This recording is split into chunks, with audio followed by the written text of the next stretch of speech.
Hello friends, मेरा नाम आसिफ खान है और 10th क्लास गणित चैनल में आपका फिर से एक नई वीडियो के साथ स्वागत है। अगर आपने मेरा चैनल अभी तक सब्सक्राइब नहीं किया तो वीडियो के नीचे रेड कलर के सब्सक्राइब बटन पर क्लिक करके मेरा चैनल सब्सक्राइब करें। चलिए स्टार्ट करते हैं आज का चैप्टर।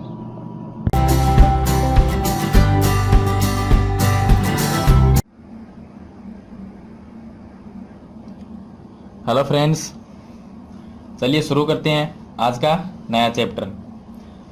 अगर आपने अभी तक मेरा चैनल सब्सक्राइब नहीं किया है तो मेरे चैनल को सब्सक्राइब कीजिए और वीडियो को लाइक एंड शेयर कीजिए। चलिए स्टार्ट करते हैं आज का चैप्टर। आज का क्वेश्चन हमारा वो चैप्टर 3 का है और एक्सरसाइज है वो 3.4 है। क्वेश्चन नंबर 2 है जिसका क्वेश्चन नंबर 4 है। क्वेश्चन नंबर 4 में हमें ये दिया गया है कि मीना 2000 रुपये निकालने के लिए एक बैंक गई। उसने खजांची से 50 रुपये तथा 100 रुपये के नोट देने के लिए कहा। मीना ने कुल 25 नोट प्राप्त किए। ज्ञात कीजिए उसने 50 रुपये और 100 रुपये के कितने कितने नोट प्राप्त किए। ये हमारा क्वेश्चन है। तो क्वेश्चन में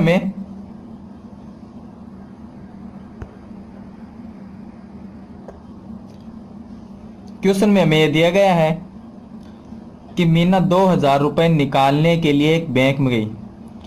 तो मीना के पास 2000 रुपये थे जो उसने बैंक से निकाले थे, लेकिन उस 2000 नोट के उसने बैंक से 50 रुपये और 100 रुपये के नोट ले लिए। कुल नोट उसने 2000 रुपये के कुल नोट लिए 25 नोट 25। अब ज्ञात हमें यह करना है कि उसने 50 रुपये और 100 रुपये के कितने कितने नोट लिए। तो मीना के पास में कुल 2000 रुपये थे, उसने 50 रुपये और 100 रुपये के नोट ले लिए उस 2000 रुपये के, और उस खजांची था जो बैंक में था उसने 2000 रुपये के 50 और 100 के जो नोट दिए थे उन नोटों की जो कुल संख्या थी दोनों नोटों को मिलाकर वो 25 थी। इसका मतलब है कि 2000 रुपये के 50 और 100 रुपये के नोट है वो 25 नोट हुए थे। अब हमें यह बताना है कि जो कुल 25 नोट थे तो उनमें 50 रुपये के कितने नोट थे और 100 रुपये के कितने नोट थे, ये हमें अलग अलग ज्ञात करना है। तो यहाँ पर ये लिखा हुआ है कि 50 रुपये और 100 रुपये के कितने कितने नोट प्राप्त किए। तो हम इसमें क्या करेंगे कि मान लेंगे कि 50 रुपये के एक्स नोट है और 100 रुपये के वाई नोट है। तो 50 रुपये के एक्स नोट और 100 रुपये के वाई नोट, अगर दोनों नोट को जोड़ते हैं, एक्स और वाई दोनों को जोड़ देंगे तो कुल कितने हो गए 25 नोट। वो इसलिए हुए क्योंकि बैंक से 50 रुपये और 100 रुपये के नोट लिए। अब हमें यह तो नहीं पता है कि 50 रुपये के कितने नोट थे और 100 रुपये के कितने नोट है। हमें यह पता है कि कुल नोट कितने थे, वो यहाँ पर लिखा हुआ है 25 या 25। तो हम ये मान लेंगे कि 50 रुपये के एक्स नोट है और 100 रुपये के वाई नोट है। अब कुल नोट कितने हो गए तो एक्स प्लस वाई को जोड़ देंगे और उसके बराबर में लिख सकते हैं 25 की कुल नोट 25 है। तो चलिए सॉल्व करते हैं इसको। आंसर में लिखेंगे, यहां पर आंसर में माना 50 रुपए के एक्स नोट है और 100 रुपए के मान लेंगे वाई नोट। तो यहां पर लिखेंगे 100 रुपए के वाई नोट है। तो यहां पर लिख दिया हमने कि 50 रुपए के एक्स नोट और 100 रुपए के वाई नोट, ये हो गया। अब नोटों की कुल संख्या कितनी है, वो है 25। तो 50 रुपए के एक्स नोट है और 100 रुपए के वाई नोट है। अगर एक्स और वाई दोनों को जोड़ दें तो कुल नोट हो गए। कुल नोट कितने 25। तो एक्स प्लस वाई को हम जोड़कर 25 के बराबर लिख सकते हैं। तो यहां पर लिखेंगे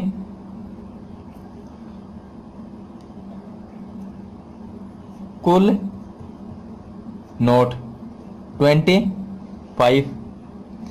अब यहां पर लिखेंगे 50 रुपए के एक्स नोट थे, तो यहां पर लिख दिया एक्स, और 100 रुपए के वाई नोट है तो प्लस में वाई। एक्स और वाई दोनों को जोड़ देंगे तो कुल नोट होंगे, कुल नोट हमारे पास में कितने हैं 25, तो ये हो गए 25। तो x plus Y is equal to 25, ये समीकरण 1 हो गई।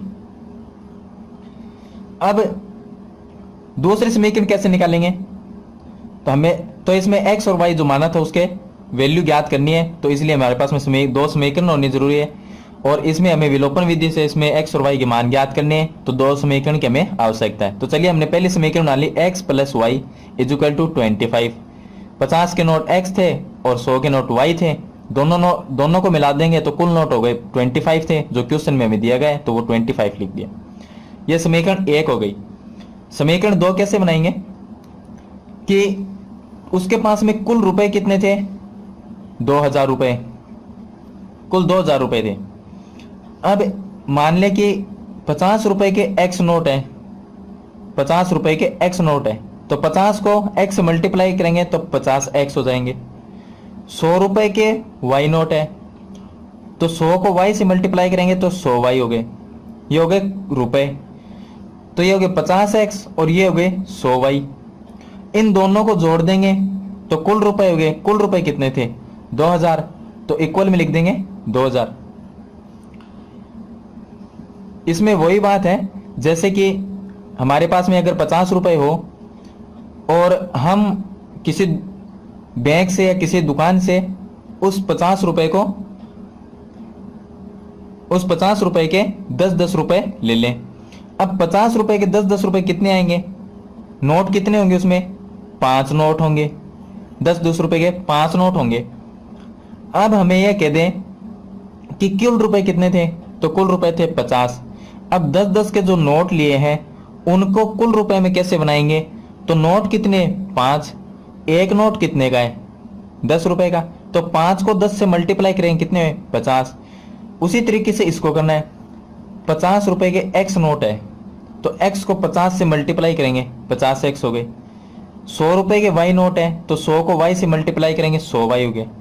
अब 50 एक्स और 100 वाई इन दोनों को जोड़ देंगे तो ये कुल रुपए कितने के बराबर हो गए 2000 के, ये हो गए। तो यहां पर लिखेंगे दूसरी शर्त के अनुसार, दूसरी शर्त के अनुसार ये है 50 रुपए के एक्स नोट थे, तो यहां पर लिखेंगे 50 रुपए के एक्स नोट, एक्स नोट तो रुपए कितने हो गए, रुपए हो गए 50 एक्स, सॉरी यहां पर 50 एक्स, रुपए हो गए 50 एक्स, और वाई रुपए के कितने थे 100 रुपए के, 100 रुपए के वाई नोट, तो रुपए में कितने हो गए, माना कि 100 रुपए के वाई नोट है, अगर 100 रुपए के यहां पर वाई की जगह मान लो कि अगर 5 नोट हो, 100 रुपए के हमारे पास में 5 नोट हो, तो कुल रुपए कितने हो गए 500। उसी तरह से यहां पर यह है कि 100 रुपए के वाई नोट है तो कुल रुपए कितने हो गए 100 वाई, तो यहां पर नोट तो रुपए कितने हो गए 100 वाई, ये हो गए।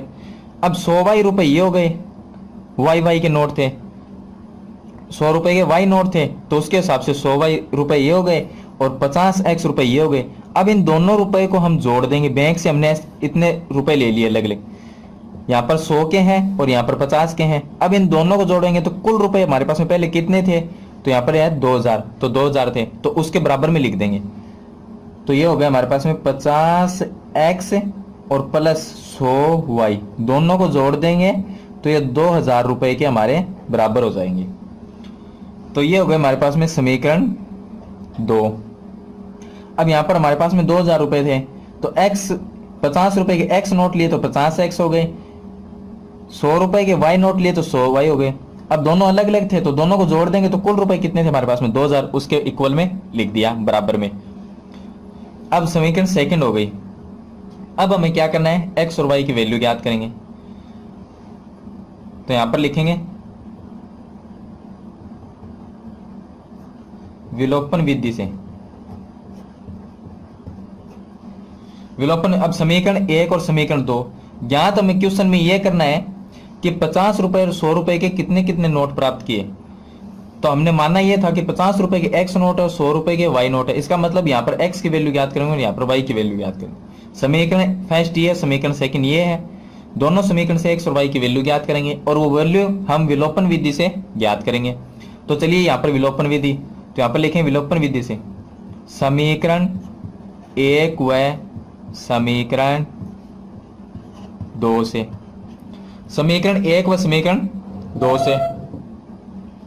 तो समीकरण 1 व समीकरण 2 लिखते हैं। समीकरण फर्स्ट हमारी x plus Y is equal to 25 और समीकरण सेकेंड है हमारी 50x plus 100y is equal to 2। ये समीकरण 1 और ये समीकरण 2 की।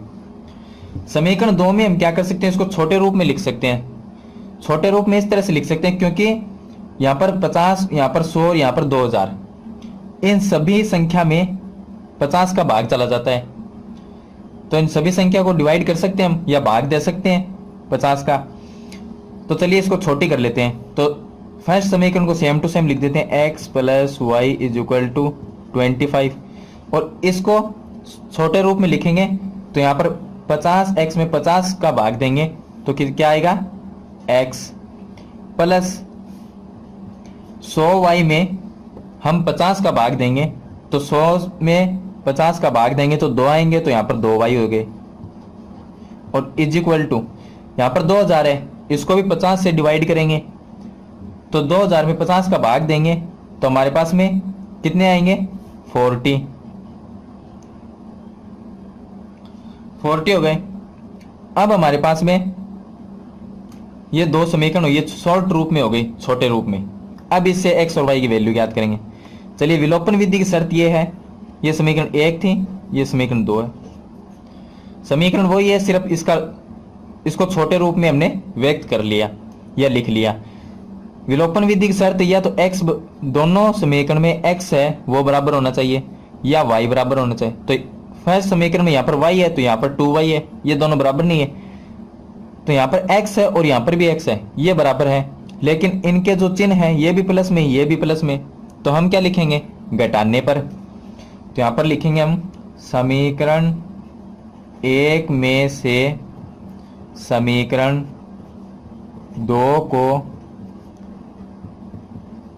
घटाने पर। समीकरण 1 में से समीकरण 2 को घटाएंगे। चलिए घटाते हैं।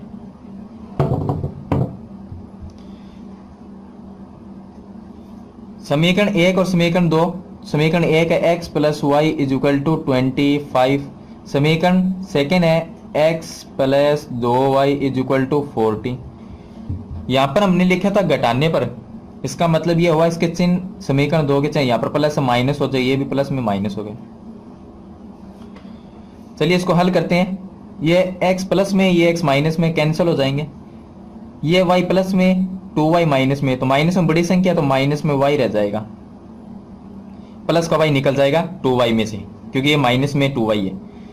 और यहाँ पर इक्वल में, यहाँ पर बड़ी संख्या कौन सी है 40, वो माइनस में है तो माइनस में हमारे पास में प्लस 25 है वो निकल जाएंगे माइनस 40 में से, तो हमारे पास में माइनस में 15 रह जाएंगे। माइनस से माइनस कैंसिल हो जाएगा और यहाँ पर y इज इक्वल टू 15, ये हो गई हमारे पास में y की वैल्यू। अब हमें y की वैल्यू ज्ञात कर ली, x की वैल्यू और ज्ञात करेंगे। तो x की वैल्यू किस तरह से ज्ञात करेंगे, y के जो मान है ये हमारे पास में जो 15 या 15 आया है उसको हम समीकरण 1 में लिख देंगे। ये समीकरण 1 है, समीकरण 1 में रख दो या समीकरण 2 में, किसी भी समीकरण में हम रख सकते हैं। चलिए समीकरण 1 में रखते हैं। यहां पर लिखेंगे y का मान समीकरण 1 में रखने पर, समीकरण 1 में रखेंगे। चलिए समीकरण 1 लिखते हैं, x plus Y is equal to 25, ये समीकरण 1 है। इसमें मान लिखेंगे तो y इज इक्वल टू 15 है, तो जहां पर y आएगा उसकी जगह हमें 15 लिखना है या 15 लिखना है। तो x है सेम टू सेम लिखेंगे, प्लस यहाँ पर y है, y की वैल्यू है 15 तो y की जगह 15, इज इक्वल टू हम 25 सेम टू सेम लिख देंगे। अब x का मान निकालना, तो x के पास में कोई भी संख्या नहीं रहनी चाहिए, तो इसको इस साइड में लेके आएंगे। दूसरी साइड यहाँ पर प्लस में, दूसरी साइड में जाके माइनस में हो जाएगा। तो यहाँ पर x इज इक्वल टू 25 तो था ही, ये 15 प्लस में, दूसरी साइड में माइनस में, तो माइनस में 15। सॉल्व करेंगे इसको, x इज इक्वल टू 25 में से 15 निकालेंगे, तो यहां पर हमारे पास में क्या रह जाएगा 10। तो x की वैल्यू आ गई हमारे पास में 10, और y की वैल्यू ये है हमारे पास में, y इज इक्वल टू 15। तो x y की हमने वैल्यू ज्ञात कर ली। x y हमने क्या माना था कि 50 रुपए तो x नोट है और 100 रुपए के y नोट थे। तो 50 रुपए x 50 रुपए के थे, इसका मतलब 50 रुपए के तो 10 नोट थे और 100 रुपए के 15 नोट थे। तो यहां पर लिख देंगे हम,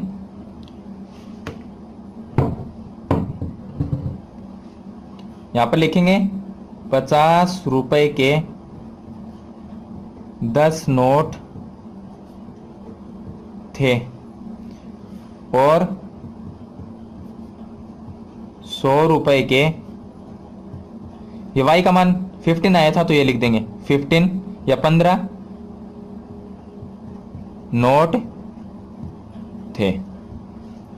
यही हमें ज्ञात करना था। इस क्वेश्चन में यही पूछा गया था हमसे कि 50 रुपए और 100 रुपए के कितने कितने नोट प्राप्त किए। तो 50 रुपए के उसने 10 नोट प्राप्त किए थे, 100 रुपए के उसने 15 नोट प्राप्त किए थे।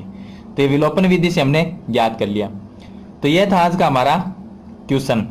तो मैंने आपको अच्छी तरह सॉल्व करके बताया है कि इस क्वेश्चन में दो समीकरण बनानी है, दोनों समीकरण से x और y की वैल्यू ज्ञात करेंगे और वो वैल्यू करेंगे हम विलोपन विधि के द्वारा। तो ये सब मैंने आपको सॉल्व करके बताया है। अगर मेरी ये वीडियो आपको पसंद आए तो इसे लाइक और शेयर जरूर कीजिए, और नए वीडियो की जानकारी के लिए मेरे चैनल को सब्सक्राइब जरूर कीजिए। सब्सक्राइब करना ना भूलें, क्योंकि मैं इस पर 10th क्लास गणित है या मैथ्स है उसके वीडियो लेकर आता रहता हूँ। चलिए मिलते हैं नेक्स्ट वीडियो में। Thank you.